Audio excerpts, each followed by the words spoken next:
Dobrodošli u ovaj video. Ja sam Stana, danas ću da pravim vanilice za koje mi je potrebno 300 g putera, u ovom slučaju može da se koristi mast, u postnoj varijanti ja stavljam postni margarin. Potrebno je jedno celo jaje, 2 žumanca. Kada pravim postnu varijantu, tada umesto jaja iscedim limun, 100 g mlevenih oraha, to ću kasnije da sameljem, 150 g šećera, korica jednog limuna i 550 g brašna. Naravno, džem od kajsija posle za sastavljanje i šećer u prahu, to ću posle dodati. I počinjem da pravim. Prvo krećem sa mlevenjem oraha.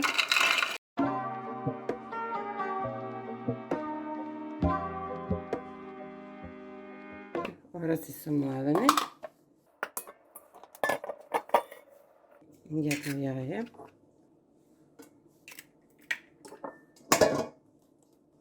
Dva žumanca. Zatim dodajem šećer.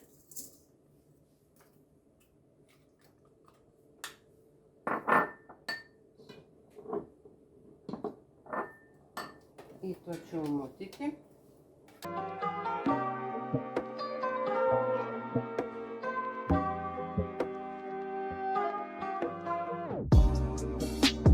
Dodat ću sad razmekšali puter.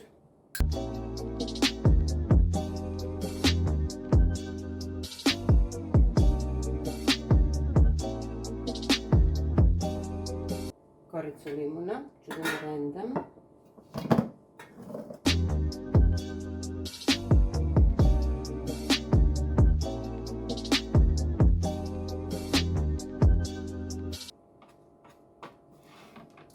To stavljamo u testo.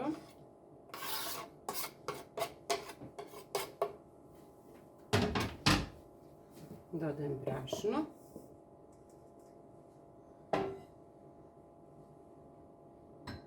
I sad ću to zamesiti rukama, naravno.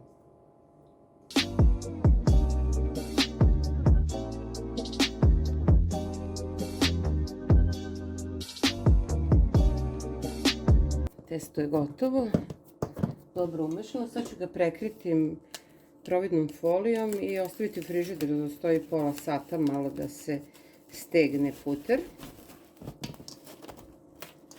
I onda nastavljam. Ovako, testo je stajalo pola sata u frižideru.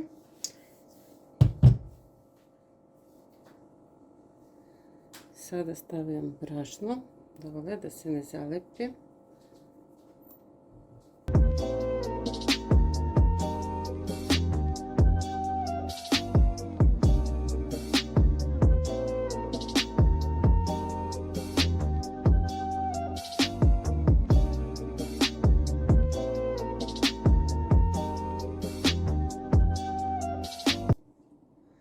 Poređam ih ovako u pleh i sad ću da stavim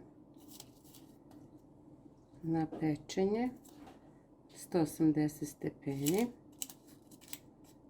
Samo dole da porumene, da uhvate koricu i one će se naknadno same prosušiti na vazduhu.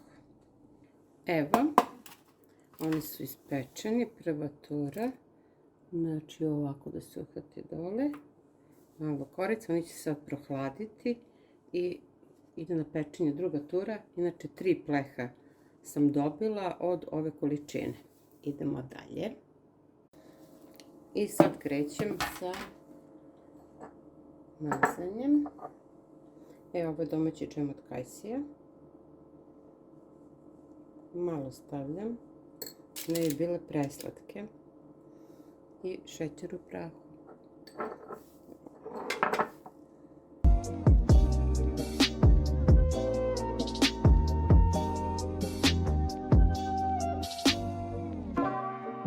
Evo ovako, ja sam ih poređala ovako jednu metalnu kutiju i najbolje da odstoje barem 2-3 dana, mada po meni je najlepše i 7 dana. Ja ih tako pravim pred slavu. Prvo krećem sa njima 7 dana pred slavu da one odstoje i tada su one po meni najlepše. i posle se ređaju na tanjir.